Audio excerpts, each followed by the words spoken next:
Dipersembahkan oleh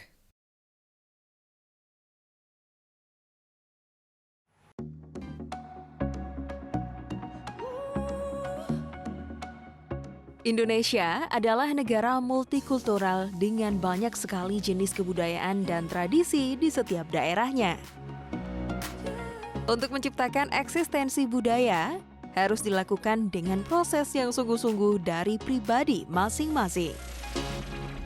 Indonesia pada episode kali ini akan menghadirkan para maestro seniman dari berbagai jenis kesenian yang ada.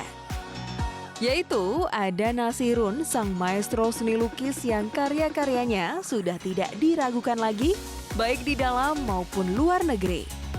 Ada pula Heri Dono, sang maestro di bidang seni pahat atau patung, yang telah melakukan pameran tunggalnya di Yunani. Sangat menarik bukan? Saksikan selengkapnya di Indonesia. Mas, mungkin saya ingin tahu sejak kapan Mas Heri ini menggeluti dunia seni patung ini. Karena yang saya lihat awal-awal karyanya tetap sama juga ya, ada lukisan-lukisan juga dalam karya-karyanya. Ya, sebetulnya kalau dihitung sih sebenarnya sejak kecil ya membuat lukisan atau patung gitu. Tapi memang setelah kuliah di ISI yang dulu namanya ASRI itu tahun 80. Saya mulai menggeluti di Fakultas Seni Lukis gitu. Nah, kemudian seni lukis saya perlakukan sebagai media ekspresi untuk berkomunikasi. Jadi seni lukis sebagai media gambar yang bisa mewujudkan karya lukis ataupun instalasi atau seni instalasi atau patung maupun untuk pembuatan pertunjukan-pertunjukan seperti wayang ataupun performance art gitu. Jadi kalau dalam bidang seni sebetulnya yang saya fokuskan adalah bahwa seni itu adalah produksi pengetahuan gitu. Jadi waktu saya kuliah, saya mempelajari tentang konsep-konsep mandala gitu. Mandala dan juga tentang gestaltung atau psikologi gestalt. Yang itu berada di luar wilayah-wilayah seni. Jadi ketika saya mempelajari apa-apa yang pasti, seni itu mempelajari sesuatu yang tidak pasti karena berada di wilayah persepsi. Jadi bukan di wilayah sains, tapi di wilayah persepsi yang lebih mengutamakan imajinasi dalam mengekspresikan sesuatu, baik 2 dimensi maupun 3 dimensi. Nah, Mas Nasirun, ini ada teman-teman komunitas pelukis yang di mana sahabat-sahabat saya bilang sangat mengagumi karya-karya Mas Nasirun.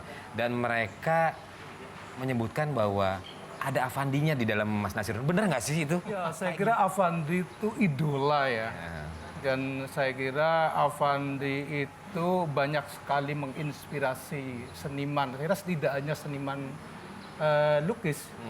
Karena Avandi saya kira mampu mencapai kemanusiaannya. Kalau dilihat dari objek-objeknya. Saya kira Avandi pengecualian ya.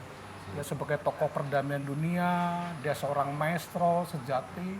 Tentunya saya sangat mengidolakan sekali. Tahun 83 dari 7 saudara yang tidak sekolah, disadari tidak sadari bahwa bakat ini bisa membawa saya ke Jogja. Tentunya bakat menggambar pada waktu itu. Tetapi di tahun 83 di Jogja sudah sangat populer dengan istilah batik kontemporer Indonesia. Lalu saya belajar 4 tahun tentang batik. Dengan mempelajari batik ternyata saya tahu Indonesia sangat kaya. Dan batik saya kira sebuah karya adiluhung. Dari sana saya terinspirasi betul ini teknik batik dalam kanvas. Lalu detailnya yang saya suka. Ornamen-ornamennya yang sangat detail, sangat Indonesia sekali. Jadi tidak salah kalau batik itu menjadi milik Indonesia ini. Tetapi tidak cukup di situ. Jadi dari batik ternyata ada sebuah karya klasik yang sangat luar biasa, itu wayang kulit. Dalam wayang itu juga menggunakan ornamen-ornamen seperti batik. Lalu jadi saya memadukan ada 3 hal. Batik, wayang, dan mitos yang menjadi kekayaan Indonesia, Nusantara itu. Baru setelah saya masuk di akademi, baru saya padukan dengan teknik modern. dipersembahkan oleh